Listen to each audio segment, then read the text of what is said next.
na atong isgutan, encounter with Jesus in the water. Di niya tumasabtan sa kinabuhi ni Jesus kauban sa ubang katawhan. Didto taliwala sa tubig nga diin si Juan Bautista. Naga-bautismo sa mga katawhan. Ang pag-atubang sa atong destiny. Facing life's destiny. Destiny, usa kini siya sa dako nga pangutana sa mga tao, unsa ka nga akong destiny. By the way, what is destiny? Destiny, it is an event or the events that will necessarily happen to a particular person or thing in the future. So, unsa ka may tabo ka nato ugma? Morning mga pangutana nga atong ginakonsiderar. What is my destiny? What is my life's goal?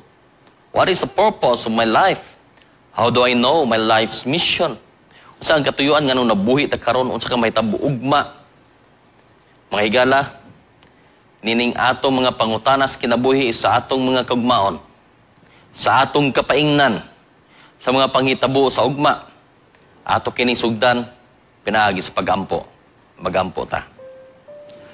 Labing gabaharan nga Dios nining takna sa among pagtuon sa imong pulong hinaot ikaw uban kanamo sa imong balang espiritu, magakunsad kanamo, magapuno kanamo sa imong kaalam nga among mabatnan ilabi na ang pagsabot sa imong mga pulong sa mga mensahe nga among pagadugukan karon. Og pasayloa kami sa among mga sala ug putli among mga kasing-kasing aron kami takos pagdawat ninyo pagkinabuhi sa ngalan ni Jesus. Amen. Muhaom ba ang usa ka awit nga bisan karon madungog pagani sa mga radyo usahay madunggan nato anang uban nga magtugtog no. Ug naa sa YouTube usahay makita nato usa ka common nga awit ke sira whatever will be will be. Usa sa prinsipyo sa positive psychology nga nagganayon kung unsay may tabo mao na kung unsay tawo maabot mao na para malipayon rata. Maaplikar ba kana siya sa ato ang destiny nga kung unsay may tabog mao na kinganom daygod unsay may taboron ugma mo na di mo na resulta kay sira whatever will be mo ba kining application sa gisulat sa Matthew 6:34 si Jesus nagaingon therefore do not worry about tomorrow for tomorrow will worry about itself each day has enough trouble of its own. Do kini nga teksto mo kini mutubag sa adunay usa ka issue nga atong gi-concerned karon kining fear of uncertainty. Wata kahibalo sa may tabo ugma so hari ang kahadlok sa kasing-kasing nga unsa kay mahitabo ani unya, unsa kay mahitabo ani ugma di man maklaro may kahadlok. Unsa ka sa unahan may kahadlok.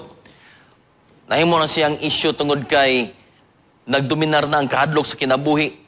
Ang hinungdan tungod kay wala masayod unsa may tabo ugma.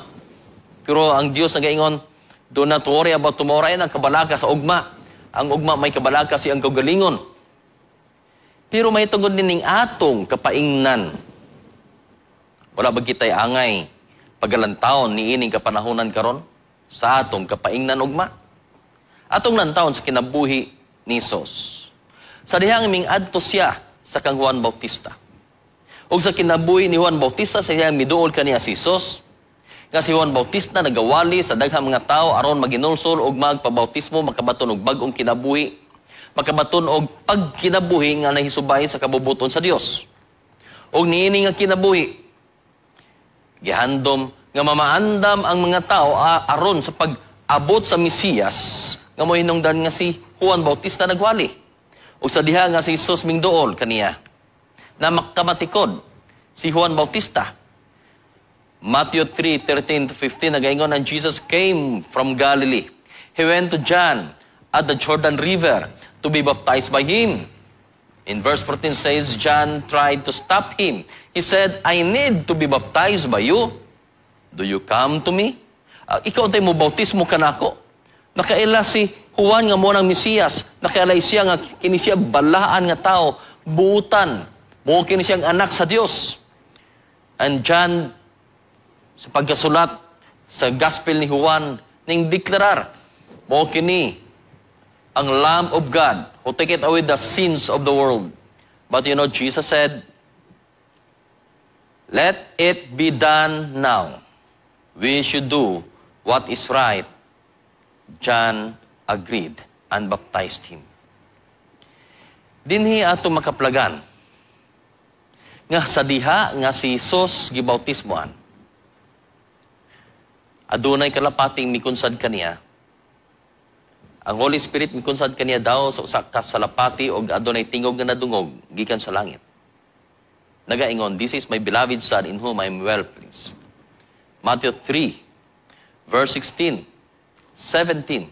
Nagaingon, when Jesus came up out of the water, the heavens opened. He saw the Spirit of God coming down, and this Spirit of God coming down, resting on Jesus like a dove.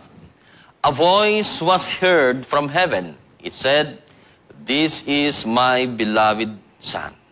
This is my much-loved Son. Muna akong gihigugmag maayo nga anak. I am very happy with Him. Kini nag-confirm nga si Jesus mao ang Mesiyas. Kini nag-confirm nga gibautismo ni Juan mao ang Mesiyas. Lagyo ang ilang gipuy-an. Si Jesus nasa Nazareth. Si John, bisan mag-agaw sila, pero nasa layong dapit, para isa sila magkita. Wa siya kakita sa pagdako ni Jesus, pero nakadungog siya nga si Jesus, nag-adto dito sa sinaguga, nakita sa 12 anyos pa, nadungog sa mga balita o nadungog ni abo siyang dalunggan, mahitungod sa pagkamayo ni Jesus. O nining taknaa, pinagi sa mando sa Holy Spirit, nakita ni Juan, nasabtan ni Juan, that this is the Messiah. Nining pagtagbo diha sa tubig, as we encounter with Jesus diha sa tubig, in the water, atong masabtan nga adunay tulo ka grupo o tulo ka klase sa mga characters diha sa mga istorya. Ang una, si Jesus Christ. And of course, we say the Godhead, tungod kay ang amahan mingsulti. Ang anak gibautismoan. Ang Holy Spirit in the form of a dove gibaut ning kunsad kang Isos. Makita nato nga adunay tulo ka persona nga lahi-lahi. Si Isos ang anak. Gisultian sa amahan, this is my beloved Son. Ang amahan to sa langit, nga din si Isos nagaampo. O ang Holy Spirit mi kunsad kaniya in the form of a dove. Diri tagtagbo ang tulo ka persona panahon sa bautismo ni Jesus. O ang ikaduha nga importanteng karakter nining istorya, mao si John the Baptist.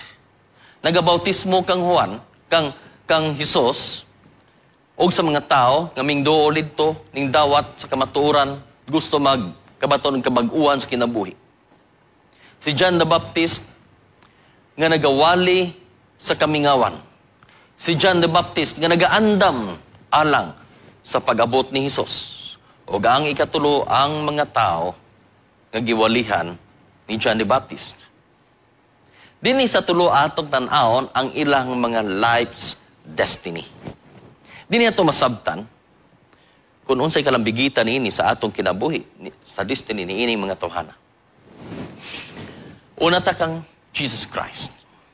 Kita na sayod og dili na kayo mataas atong pagsaysay kang Jesus Christ, matagaan atong panaminan, tungod kita na sayod mahitungod kaniya, sumala sa nasulat, sa balaang kasulatan, sukad pa sa sinugdanan sa Genesis 1:1 hangtod sa Revelations. Jesus Christ ang ipadala sa amahan diri sa kalibutan. John 3:16 says, for God so loved the world that He gave His one and only Son, that whosoever believes in Him shall not perish, but have eternal life. Si Jesus, ang anak, nga gipadala gikan sa langit. For God so loved the world, tungod kay nahigugma ang Dios sa kalibutan. Ang anak, ang second person in the Godhead, gipadala diri sa kalibutan. aron sa kinsa mutuo. Siya gipadala dinis kalibutan. Dios na siya daan. Siya nagasulti sa mga katawhan. Before Abraham was, I am. Nahanakudaan sa wala pa si Abraham. Muna nang nasuko kayo siyahang mga Hodyo ni atong panahon na tungod kay iyang giangkon nga siya sama sa Dios ug kay siya Dios. O gi-charge siya as blasphemous. But in reality, He is God. In fact, sa Iburhano nagasulti, the Father said to His Son, Your throne, O God. Jesus is God. And God incarnated, nagpakatao diri sa kalibutan. Ming-agi sa pagkabata, wala siya mo diretso nga dako. Ming-agi sa pagkabata, gidala o gibit-bit o nagsakuban niining yutan-on nga lawas. Incarnated. Og siya nagkinabuhi kauban sa mga katawhan. Ang kinabuhi sa uban nga mungkaon, uhaon, gutumon, mao sa bangyang kinabuhi. Kapuyon, matulog, mao sa bangyang kinabuhi. Kinahanglan magsinina, mao sa bangyang kinabuhi. He lived with people. Nagserbisyo sa mga katawhan, He ministered to the people. Sa pagsugod niya pagka-misiya, pagka-edad ng 30, nag-alagad siya, nagwalis may balita, nag-ayo sa mga masakiton, naghingilin sa mga nayawaan. Si Jesus nagkinabuhi, nag-alagad sa mga katawhan.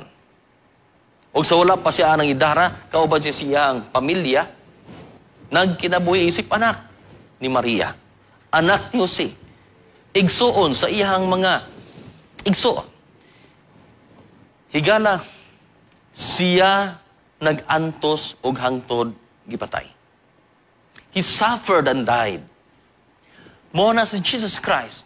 Og sa diyang siya gilatos, gilansang sa cross, namatay, gilubong, og siya nabanhaw pagkaikatulong adlaw.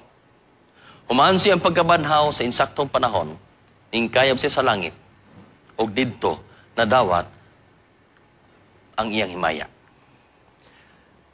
Jesus Christ is in heaven now. Naa siya sa langit karon. Naa sa most holy place. Naa dito sa sanctuaryo sa langit. Nagapaabot ka nato. Nagapaabot aron sa taktang panahon sa pagkuha ka nato. Naa sa himayaong trono sa Dios. Atong nantawon ang destiny ni John the Baptist. Si John the Baptist, kita nasayod nga siya nagawali. Si John the Baptist, mo kining gisaysay ni Jesus, nagaingon. The next day, John saw Jesus coming toward him and said, Here is the Lamb of God who takes away the sin of the world. Mo kining pagsaysay kang Ginoong Jesus. Si John the Baptist maong nagawali kang Ginoong Jesus. He is the one I told you about when I said someone else will come. Mo kining trabaho ni John the Baptist pagsulti sa katawhan nga mo kini si Jesus. So pamabo si Jesus iyang giingnan da mga katawhan na mo malabot nga Mesiyas. Na Lamb of God. Na mangluluwas. Who is greater than I am. Because He was alive before I was born. Si John the Baptist sayod nga si Jesus Christ is God. I did not know who He was. Tungod kay wala sila magdako nga magsabay o nagkabatch. Laylay og do bulan lang ang ilahang bintang. Pero wala sila nagdako nga nagdungan nga susamara og gipuy-an. Lagyo ang ilang gipuy-an. So, He didn't know who He was. Wala gisabutan. But by the working of the Holy Spirit, sa trabaho, sa mando sa Holy Spirit, diya kang John, siya nasayod nga mo ni si Mesiyas. But I came to baptize you with water so that everyone in Israel would see Him and He will baptize in Spirit. Do mo ka ng trabaho ni John the Baptist. Si John the Baptist, gidakop, o niabot ang tak na gipot lang siya ulo. That was John was. Mo ka na si John the Baptist. Kung si Jesus Christ, gilansang sa krus, o nabanhaw. Si John the Baptist, gidakop, hangtod gipriso, naputlag ulo. But you know, this is the destiny of John the Baptist. He is a forerunner of Jesus Christ. Ang iyang misyon, to prepare the way of the Lord. Ayang kapaingnan ni kalibutana, prisuhan. Yang kapaingnan ni kalibutana, gipatay. But he was preparing the way of the Lord. Pagkadako sa iyahang rule sa pag-abot sa atong manluluwas, siya nag-andam sa mga katawhan. Atong nantaon ang kining destiny sa mga katawhan. Nga naminaw kaniadto sa iyang mensahe. Nga nagalibot dito, nagalantaw usab kung giun sa pagbautismo si Jesus. Usa ka dakong pribilehiyo ng ilang nabatna ni adtong panahon na unta na ata dito, no? Pero di naman mahimo atong iata sa panahon, di mo kabot kanu sa tamatao, sa atong pagtuon na atong masabtan that we are on the right time. Naata karon sa isaktong panahon alang kanatong gitakda sa Dios nga kita matao karon. Pero atong masabtan unsa atong destiny sa atong kinabuhi. Nagaingon sa Episo 1, versikulo 11 ngadto sa 14. In Him we were also chosen, having been predestined according to the plan of Him, who works out everything in conformity with the purpose of His will, in order that we who were the first to put out hope in Christ might be for praise of His glory. Gipredestined ta, we are chosen, having been predestined. Gipili na tadaan nga maluwas. No, that is not the point. Atong padayon masabtan atong punto nini, nga ang atong pagkapinili ug atong nakita na danon sa gusto sa Dios. All you and you also were included in Christ when you heard the message of truth, the gospel of your salvation, nakadungog sa mensahe. And when you believed, sa dihang nakadungog kita sa mensahe, o kita mingtuo. Alang ni adtong di gusto maminaw, wa magpaduol kang John. Alang ni adtong mga tao nga wa mo paduol kang Isus, kay di gusto maminaw. Alang niya itong mga tao nga wa mo paduol kang Paul, ana si Paul di kumusimba. Unsaon nila pagkadungog sa mensahe. But for those who heard the message, alang niya itong mugonit silang Biblia, mora ang makabaso, makabalo, ug makabasa, ug masayod, makasabot sa pulong sa Dios. Alang niya itong nag-abli, niining, atong mensahe karon, alang kanimo, nakadungog ka sa mensahe sa Dios. Pero dili lang sa pagpaminaw. Pero mas maaning nakadungog ta. Kaysa niadtong ilang pagpili, nga di gyud maminaw. Usaon lang pagkabalo, ug unsa man lang tuhuan. Pero dili lang taman sa pagpaminaw. Dili nagaingon. When you believe, naibahin ang pagtuo, ang pagdawat niining mensahe nga atong nabatnan. You were marked in Him with a seal. Tanawa.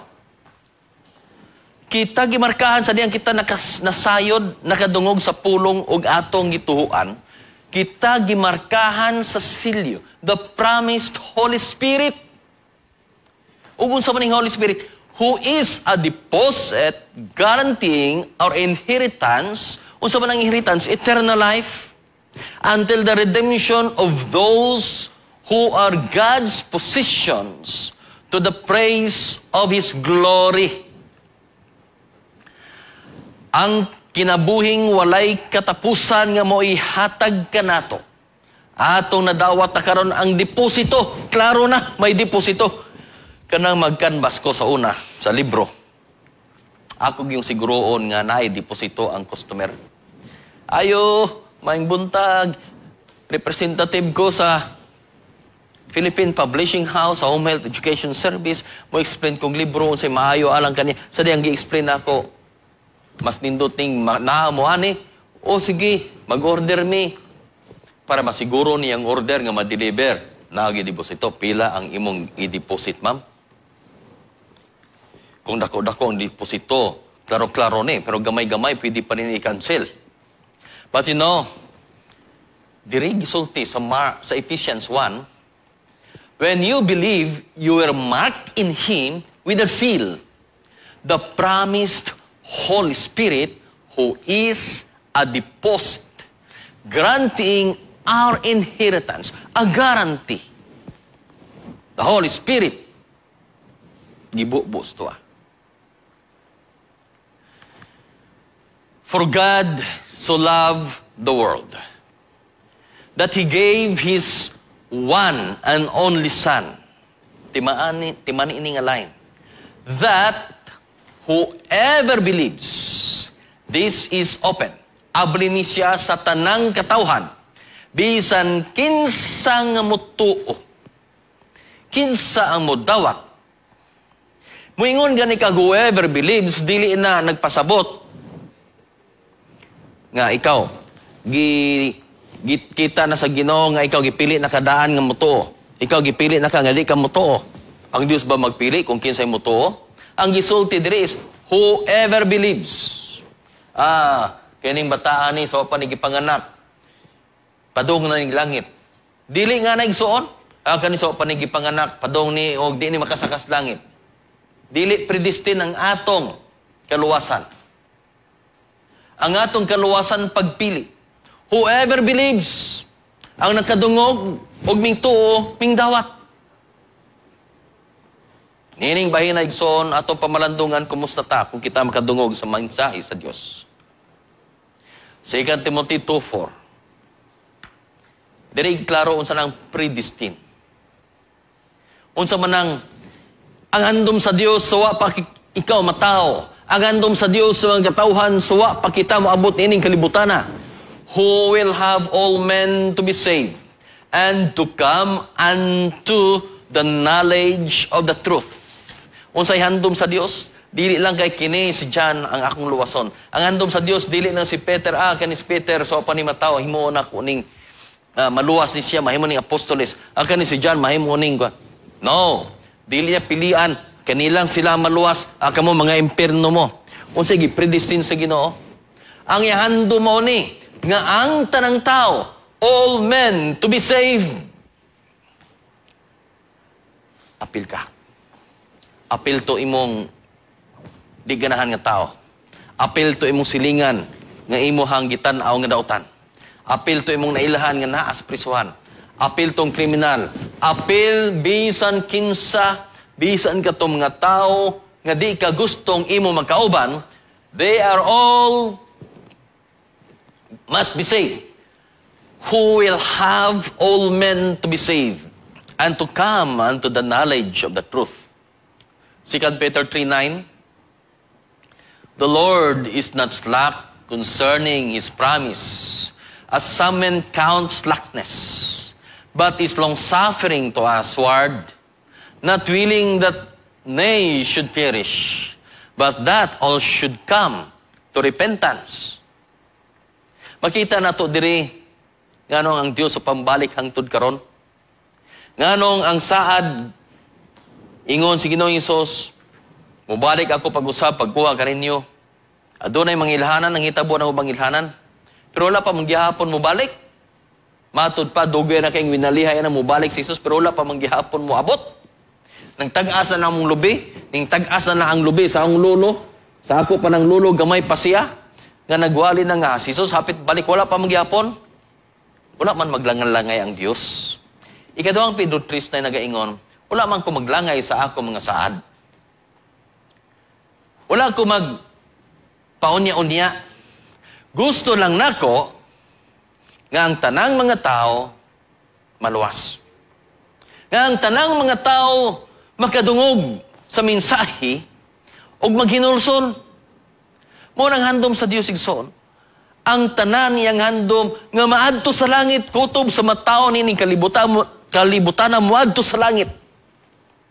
Di siya gusto maadtong impierno, kay impierno giandam ka na siya para kang Satanas og sa iyahang mga anghel. Kaya ang mga tao nga nangamatay, nga mga dautan, nalipay ang Dios na nawala. Panahon kang Noah. Nalipay pa ang Dios nga katong sila Noah lang o ang iyang pamilya ang nakasakay sa arka. Wala. Dugay hinimo ni Noah sa arka. Nagaminsay siya sa mga tao, gani, Si Methuselah naabtan pa nga nagbuhat og arka. Adunay dako nga mensahe nga ang Dios magapadala glonop. Usa ka na akong mensahe ngadto sa mga katawhan. Nga unta sila musakay sa arka. Pero nagpabilin sila sa pagkadautan. Ezekiel 18:23 nagaingon, "Have I any pleasure at all that the wicked should die? Saith the Lord of God, and not that he should return from his ways and live." Usay tan-awon mo sa nalipay ray ko nga nangamatay na sila. No! Ang Dios wa malipay nga malaglag ang mga dautan. Ang Dios wa malipay nga sila magpabilin pagkadautan. Ang Dios wa malipay nga nag-antos ang mga dautan. Ang Dios wa malipay nga ang mga dautang tao mga matay. Patod pa sa uban, masamang damo, matagal mamatay. Which is, ang Dios di balipay nga mamatay na sila kay di sila andaw sa kamatayon, kay di sila makaadto sa langit. Kaya ang Dios way kalipay sa kamatayon sa mga dautan. Kaya usay handom sa Dios. Ang handom sa Dios nga ang atong destiny tanan padulong langit. Numbers 21, mabasa nato. Ang usa ka akong i-implo diri. Nga ang Dios may handom, nga unta, ang kining mga katawhan, gikan sa Ehipto, padulong sa Kanaan, mabansay sa pagsalig sa Dios. Sama ka nato sa atong daang pagkatao. Kita magatubo sa atong pag-alagad o atong pagtuo.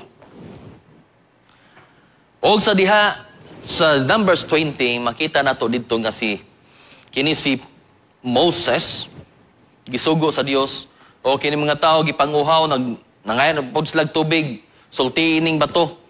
Gawas tubig kauban ni Aaron, pero imbis sultian ni Moses ang bato, iya magibunalan og kaduha. Nakasala si Moses. O gingon ang Dios kaniya na nakasala ka sa imong gihimo. Ano imong gibunalan? Nagwa ka magtuman sa akong gisugo. Metikilos ang Dios. May tungod siyang kasuguan. Gusto niya tumanon kini ang iyang kasuguan. O kini mga tao nga gidala ni Moses, gisulong sa mga Canaanites, sa chapter 21, verse 1, verse 2, hangtod nadakpan ang kining mga ubang Israelon, gihimog piniriso, pero gipanalangin na sila sa Dios, nagampo sila sa Dios, o nangay giya ilabang sulungon, o gihatag sa Dios kanila, nabawi itong mga piniriso. Og nakita ang kadaugan sa mga Israelinhon batok silang kaaway. Nakita ang pag-uban sa Dios kanila, pinaagis lang mana. Nakita sa Dios nga panalangin ang Dios kanila, dayag og tataw, matag adlaw adunay mahulog nga mana, matag higayon nga sila uhawon, adunay tubig nga ihatag kanila nga abundansya nga makainom, apil ang ilang mga binuhi.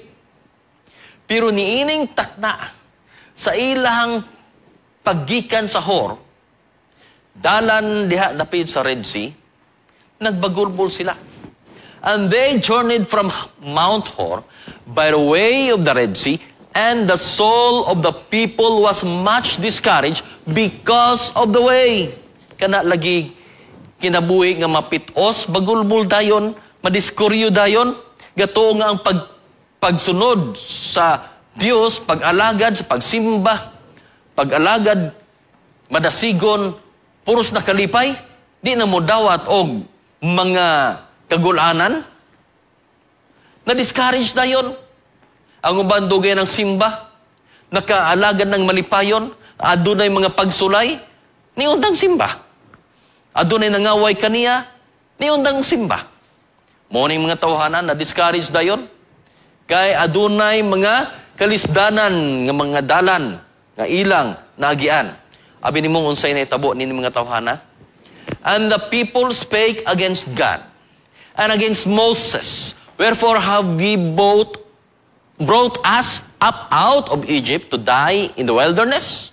For there is no bread, neither there any water, and our soul loatheth this light bread. Mga higala, gipakaon binas lagmanang og niingon walay pagkaon. Gipainom bayan as latom nga tubig ng gawas gikan sa bato nga gasunod-sunod nila, moingon sila way tubig. Giluod lang gyud sila kinaon sa balik-balik nga pagkaon nga mana. Base nagareklamo ta sa atong pag-alagad nga walay kausaban mo ragyapon, ayaw igala. Kining mga tawhana, mga Israelites. As the Israelites indulged the spirit of discontent, they were disposed to find fault even with their blessings. Bisan pa nga gipanalanginan na sila sa Dios, gitagaan og kinabuhi, gitagaan og kagawasan, may kausaban sulod sa pinuyanan nga kaniadto na apay sigarilyo mo sulod, karon wala na. Kaniadto sige pamalikas, karon nasayod na nga kinidili day maayo. Kaniadto ang ilang pag-alagad sa ilang pagtuo taman ra gyud na kailang nga adunay Dios, pero walay pagsimba sa Dios. They have experienced the blessings. Pero sa mga pagsulay sa dalan, nagbagulbol. Wala nila gipanumbaling nga ang ilang pagdawat sa Dios, nagadawat na sila panalangin. Wa na nila nakita ang panalangin, kundili ang kaninang mga kalisdanan. Discontent. Minumdum ko aning usahay, diha sa kumpanya ba? Sa dugay ng panahon kabahin sa admin, sa atong institusyon, nang-apply, nalipay kay nadawat. Abo sa pipila ka mga katuigan, na anay mga reklamo. Gani, ipatasaan ang sweldo. Reklamo sa trabaho o reklamo sa sweldo. Nanghitabo na siya sa daghang mga kumpanya. Ma-imagine na ako, noon wala man ni nahitabo sa Adventist institution, nahitabo ni sa uban ng mga kumpanya, nga sa dihang sila mga apply na dawat o sa dugay panahon, nagadawat sila, nagataas silang sweldo, pero mag-strike pag yun. Nagreklamo pag yun. Ang Diyos naghahatag ka na itong panalangin, mo reklamo pag yapon ta. Kaya na ay atong handong yun na huna, mao ka to, pero di mao ang madawat. Don't you know? It is not what God wants us to be. Unsay naitabo ni mga tawhana? And the Lord sent fiery serpents among the people, and they beat the people, and much people of Israel died. Nagpadala ang Diyos og bitin. Muna ang mga terminology sa Bible nga ilag yung sa ilang culture, ilang ginahatag tanan sa Diyos, no? Pero ang tinuod mo ni, dili tong Diyos, bitin, pagpaakatos la, wala gihana, wala gingana ang pangitabo, ana. Yun ani siya. Because they had been shielded by divine power, giproteksyonan sila sa Diyos. They had not realized the countless dangers by which they were continually surrounded. Sa Diyos kamingawan maglakaw ka, daghan kay mga lala diha nga mga mananap, o daghan kay mga bitin diha. Protektado lang yun sila sa Diyos, o wala nila makita kung unsa kadako nga gihimo sa Diyos, pag protection kanila, batok niya anang mga bitin nga mupaak kanila. Apan sa diha nga sila nakulang sa pagtuo, in their ingratitude and unbelief, they had anticipated death. And now the Lord permitted death to come upon them. Sa dihang sila mibiya sa Dios, sa dihang sila nawad-an o pagsalig sa Dios, sa dihang sila wa na pagpasalamat sa Dios, gitugutan sa Dios. Nga dili sila maproteksyonan. Dili tungod kay ang Dios nagpalayo kanila, kundi sila nagpalayo sa Dios. Tungod sa atong mga sala, Isaiah 52. Tungod sa atong mga sala, kita nahilayo sa Dios. Tungod kay atong sala, nagkapahilayo ka nato sa Dios. Mao kini sila, giproteksyonan sila sa Dios sa adpan, sa diha nga sila nawadaw pagtuo, pagsalig sa Dios. Sila dili na mapasalamaton sa Dios. Nagpalayo sila, gikan sa protection sa Dios. Patriarchs and Prophets 4:9. As the protecting hand of God was removed from Israel, great numbers of the people were attacked by these venomous creatures. Kaya wa naman nagaproteksyon ng Diyos dito. Magkasulod na ang mga bitin. Gipangpaak sila bitin. Versikulo 7 nagaingon, therefore, the people came to Moses and said, we have sinned. Nagkasala mi. For we have spoken against the Lord and against thee. Mo kining nakanindot sa Dios. Kung kita muduol kaniya bisan kita nakasala, ang Dios mo pasaylo ka nato. Abi nimo. And the Lord said unto Moses, make thee a fiery serpent, and set it upon a pool, and it shall come to pass that everyone that is bitten, when he looketh upon it, shall live. O, paghimo ng tumbagang bitin. Kinsa mo tanaw ni Hana, dili matay, bisan mapaakan sa lagbitin. And Moses made a serpent of brass, and put it upon a pool. Ibutang niya anang dakong kahoy, and it came to pass that if a serpent had bitten any man, when he beheld the serpent of the brass, he lived. Bisa na paakan. Mutanaw lang niya adtong gihimo nga tumbagang bitin. Nga gibutang sa pool. Sa diyang giisa kini ni Moses para makakita ang mga tao. You know, this is a prophetic one.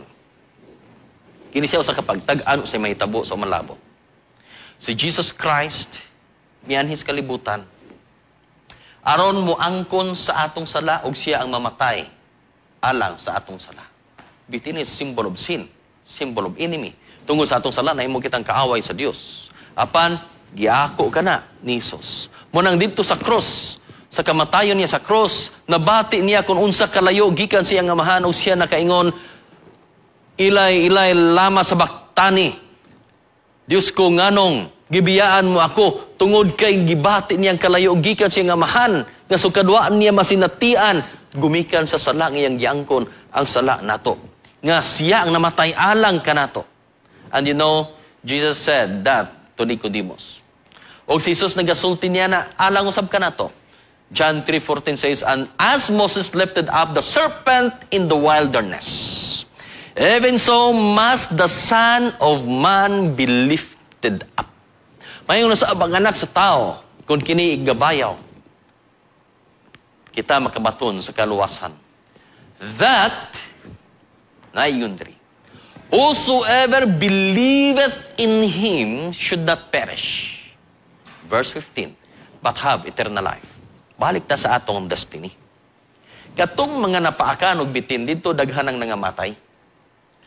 Ang wa mo tan-aw sa bitin nga tumbagang gihimo ni Moses daghang nangamatay.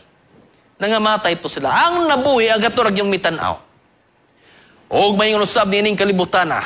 Ingon si Ginoong Hesus, susama ni atong panahon na sa diyang ibayaw ng anak sa tao nga mao si Jesus Christ gilansang sa cross. O kita mutuo kaniya, kita dili mamatay apan makabaton ng kinabuhi nga walay katapusan. Whosoever believes. O katong mutuo ka makayo na pero di ka mutanaw. Kinahanglan mo tanaw. Bitin nga tumbaga panahon kang Moses, mayon sab karon. John 3:16 nagkaingon. For God so loved the world, that He gave His only begotten Son, that whosoever believes in Him should not perish, but have everlasting life. Whosoever, bisan kinsa. It is your choice. Abi nimo, unsa atong destiny? Ang atong destiny higala, nagaagad gyud sa atong decision actually. Our destiny depends on our choice. Our destiny is, what is your decision, either right or wrong, that will be your destiny. But God prepared eternal life with Him if we choose to accept His grace. Ang atong destiny mao kining eternal life with Jesus Christ. Kung atong dawaton, siya. It depends on our choice. Matthew 11, verse 11.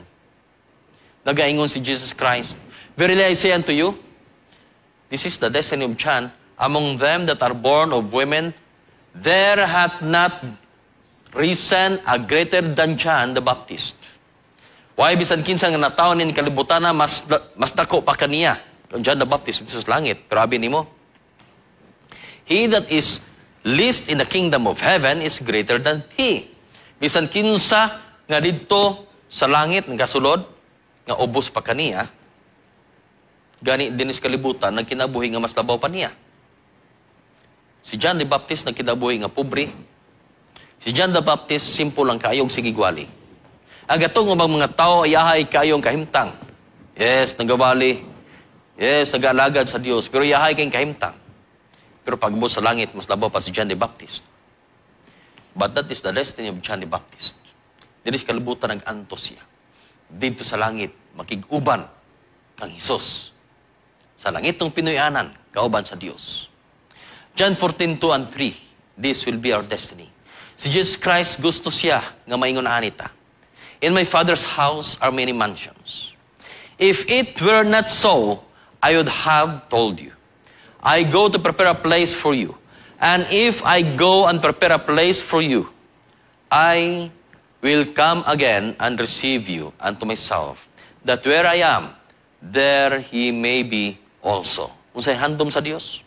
Ang handom sa Dios, mag-uban ta dito sa langit.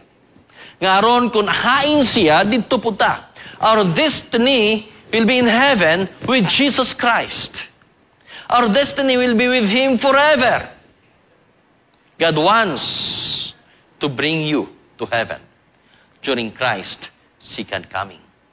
Kaya sa pag-abot ni Jesus, duha ka klaseng mga tao. Ang mga dautan o mga matarong. Ang mga dautan nga mga buhi o dautan nga mga patay. Ang mga dautan nga mga buhi, mga matay sa pagbalik ni Jesus Christ. Ang mga patay nga mga dautan magpabiling patay. Apan ang mga matarong, ang mga matarong nga patay mabanhaw. Ang matarong nga mga buhi pagailistan og lawas nga dili madunuton. Sama niya itong lawas sa mga gipangbanhaw og musugat kang Kristo dito sa langit. So duha ra gid ka klase mga tao. Ang maato sa langit o diri sa impyerno.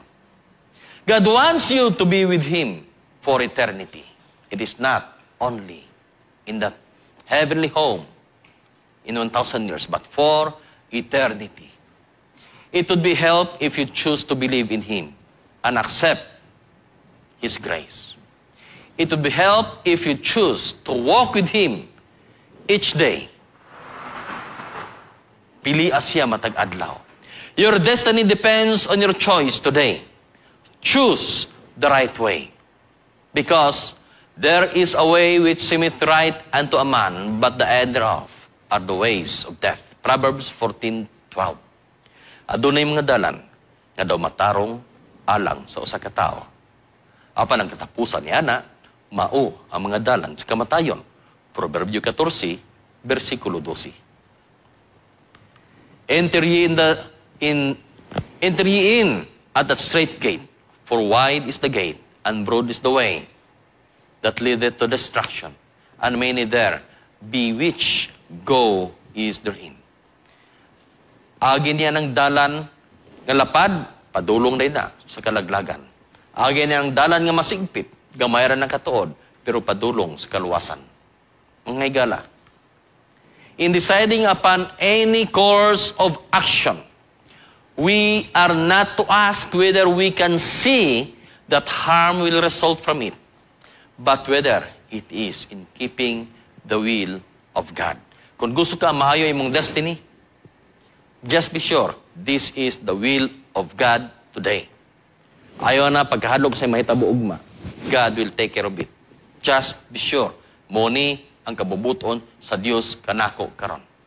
Jesus said to him, suffer it to be so now. Bahalag magkanto sa karon, basta kay moni ang kabubuton sa Dios sa pagkamatarong aron makita ang pagkamatarong.